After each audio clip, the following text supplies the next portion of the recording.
members of the Hub, which is obviously the Fresno office building we just opened up, and talking about how we could get all of you more kind of pride of ownership turnkey rentals. Turns out the team has been doing a model similar to mine, and they would like to start providing inventory for our audience here. So pretty cool. In the end, the daily financial news, we are on a good run. It looks it's been fun to watch, and hopefully it continues. But looks like we kind of nailed the trade agreement, right? The trade war, phase one, all of that, really on all fronts. We kind of indicated earlier in the week that we expected the compelling event to stay hold, which was Sunday, which was a good thing. Kind of forced negotiations, kind of came together late yesterday. Now they have both leaders are saying it's done, and they're working out kind of when to sign. Now, also we got right that, okay, what is it really going to be? At least early indications are, right, we're going to drop the December 15th, tariffs. We are going to roll back. What I found interesting is we are going to roll back in phases. So I thought that was very wise negotiation because it allows us to ensure performance and to ramp back up if we see the other side is not playing fair. Near as I can tell, the big get from China was more agricultural purchases, which again helps both sides. So it made total sense. I have seen some, some highlights that there's some words around financial and technology and all of that, but no really meat, just made references. Also, sounds like it's clear that there has to be another phase to this. I would believe both parties would say that it's not completely done. This is people will be saying it's a big step, it's a step forward, all of those things. I also expect that this is going to be, kind of buy the rumor, sell reality. Right, which we've probably seen heading into this week, that there's been a lot of buying ahead of an agreement. People expected it to happen. Now that it's here, they're gonna sell it, in my opinion. So maybe we end up down for the week. I don't know. But again, not a stock guy. Don't own any stocks. Why would you listen to somebody that doesn't have stocks?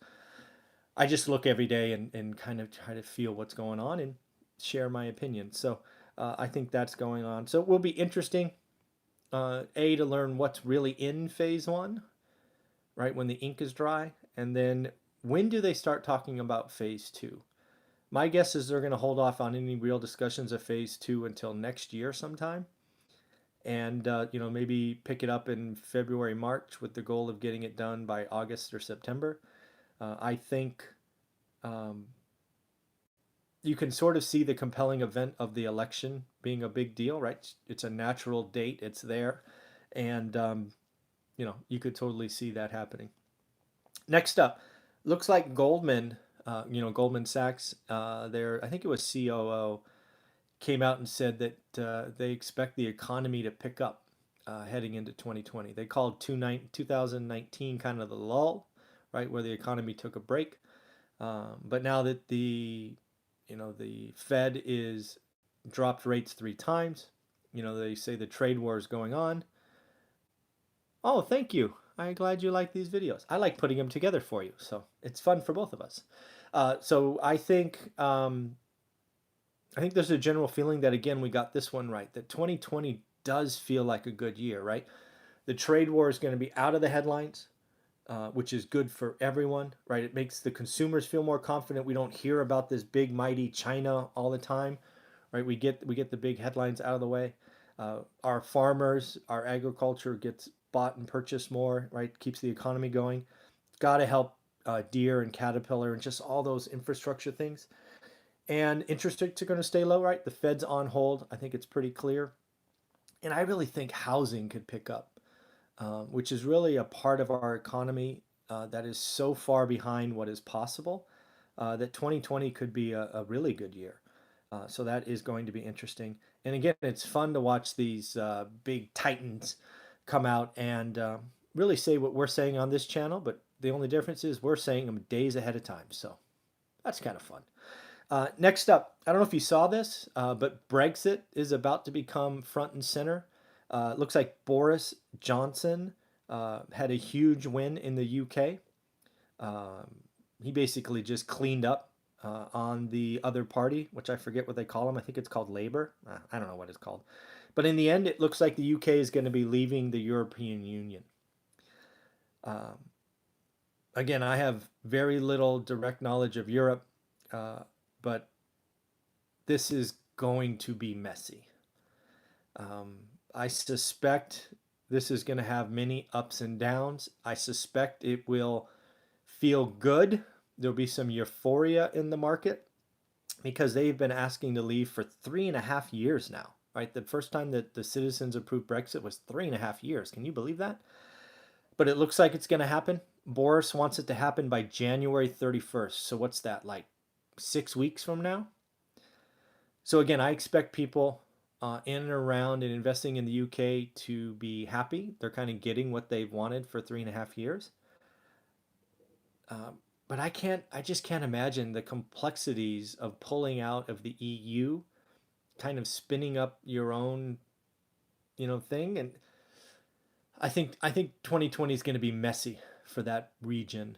I do think it's going to be kind of micro, meaning very specific to them. But I suspect we're going to see some noise in the press, kind of assuming January 31st happens, probably by April, May. It's going to be messy. But also, let's not forget that there'll be some real wealth created as this goes through. Because when it's messy, there are opportunities. So it's going to be interesting to watch just from an intellectual standpoint. I'll be watching and kind of peeling it together. That stuff just interests me. A couple other things. Looks like the Fed is absolutely ramping up the repo rate. If you don't know what that is, it's okay. Basically, think back to 45 days ago or so, where we kind of highlighted that the overnight lending market bank to bank was a problem. I believe I said on that video that market where basically the investors' money went below par, which meant value. And I'm like, and nobody saw it coming back in '08. And I'm like, is this going to be the thing? Then they blamed quarterly taxes and just silly things that don't seem to make sense. But it looks like the Fed is ramping up and they're going to flood the market with $425 billion to make sure that doesn't happen again. This really, I don't think, impacts us, the consumers, other than taking something off the headlines that could particularly freak us out. It's not going to impact any of our borrowing rates at all. It's going to take some liquidity out of the market or actually inject liquidity into the market because they're going to be buying treasuries from banks. So I expect this just to be a non-event. We do need to figure out why the repo market is not acting like it usually does. Um, but again, I don't think this will have directly consumer impacts other than hopefully it doesn't spike again, given that they're going to throw 425 billion at it. And then last thing, just because it hit my radar, do you know the cost of college has gone up 25% in the last 10 years? I just think that's I mean, talk about inflation, right? What's this whole no inflation? Right? The cost of college has gone up 25%. You know, it's still 4 years, it's still kids going to class, right? Where does that cost go? Why does it go up so fast when we supposedly have no inflation? Um, it's crazy. So I think this is just because it's more for profit and lending has become easier, and it's kind of like this generation's real estate thing, right? Remember, '06 was not a real estate bust, it was a lending thing. Um, so maybe it's changed to college tuition and people are lending money to students and going forward, so it's crazy. Let's see. Cost of college started going up with Bill Clinton's. Yeah, I totally agree. Again, right? I paid for my college, which was I'm old, so it was in the '90s.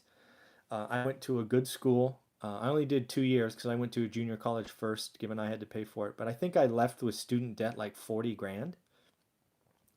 Then my daughter obviously just completed college.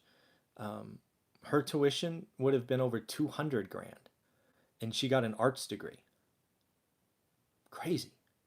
So this needs to be looked at. It's something is wrong in the internals.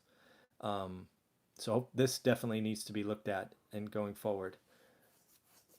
See how student housing multifamily explode into, yeah, yeah, it's all related.